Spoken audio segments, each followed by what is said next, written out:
আমাদের দেশ নায়ক তারেক রহমানের 31 দফা আমাদের যে কর্মসূচি দিয়েছেন সেটাকে সামনে রেখে আমাদের বিএনপি সামনের দিন কিভাবে দল গঠন করবে, কিভাবে আমরা একত্রভাবে দল সমুদ্র করব, এটা আপনাদের সবার মাথায় রাখতে হবে। আমাদের বিএনপির মধ্যে অনেক কিছু আমাদের দলের মধ্যে থাকতে পারে, আমাদের মধ্যে দলের নেতা কর্মীদের মধ্যে অনেক কিছু থাকতে পারে, আমাদের পরিবারের মধ্যে আমাদের ঝগড়াঝাটি হবে, আমাদের রাগারাগি হবে, আমরা এক রাত আবার মিলেমিশে দল করব।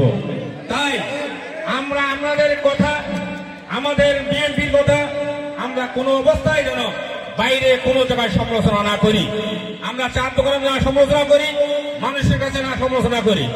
করলে কি হবে, আমাদের বিপক্ষের টিম যেমন জামাত ইসলাম এই সুযোগটা গ্রহণ করবে, তাই আমাদের দল পিছিয়ে চলে যাবেন, আমাদের দলের নেতা কর্মীরা পিছিয়ে চলে যাবেন। তাই আপনাদের কাছে আমাদের বিশেষভাবে অনুরোধ, সামনের দিন আমরা কিভাবে আমাদের দলকে সুসংগঠিত করব, দলকে কিভাবে শক্তিশালী করব, দলের নেতা কর্মীদেরকে কিভাবে শক্তিশালী করব, সেটা মাথায় রেখে আমার নেত্রী, আমাদের নেতা যারা আছেন তাদের কাছে আমার বিশেষভাবে অনুরোধ।